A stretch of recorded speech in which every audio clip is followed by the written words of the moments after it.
করবেন কিভাবে? আপনাদের বিচার তো শুরু করবে আমরা কি পলাই যেতেছি দেখি 6 ফুট 2 ইঞ্চি লম্বা একটা মানুষ 200 পাউন্ড ওজন লুকানোর মতো জায়গা নেই কি বিরোধ কথা কই যাবো আজ বিচার করো কি আছে বিচার প্রক্রিয়া বাংলাদেশে অব্যাহত থাকতে হবে যুদ্ধ অপরাধ। আচ্ছা আমার বিরুদ্ধে দেখাও দেখে কারো বাড়িতে আগুন দিছি, কারো মেয়ের নিয়ে ধর্ষণ করছি, বলো রেকর্ড একটু আসলে তখন রেকর্ড একটু দেখাইতে পারো না দেখাবো তো তারা বললো শাহরিয়ার কবির দেখাবে শাহরিয়ার কবির শাহরিয়ার কবিরের রেকর্ড প্রত্যেকদিন দেখাইতেছে না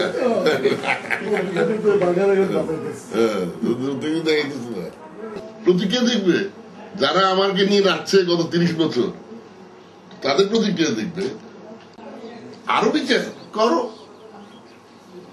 যুদ্ধ অপরাধের অভিযোগে যদি আপনার বিরুদ্ধে বিচার শুরু হয় তখন কি? ভাই শোনো, যুদ্ধ অপরাধ আমি করে থাকলে আমি কুমিল্লায় করি নাই, ঢাকায় করি নাই, নিশ্চয় করছি চিটাগাঙে। ওই এলাকার মানুষ তো আমার যুদ্ধ অপরাধী মনে করে না। এখন টঙ্গিপাড়া থেকে যদি এলান দাও যে কি যুদ্ধ অপরাধী দাও, অসুবিধা কি আছে? আর যে মাছ ধরতে নামছি লুঙ্গি শুকনা থাকবে এই চিন্তা করতে নিশ্চয়ই মাছ ধরতে নামি নাই, একটা সিদ্ধান্ত হয়ে আছে। এবার আলোচনার কি আছে যে আমাদের ছেড়ে দিবেন এই আলোচনা?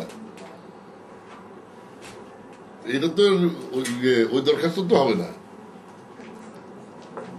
বিচার করবে অসুবিধা কি? আমাদের প্রথম দিনই বঙ্গবন্ধু ধরছিল হাসিনা নিজে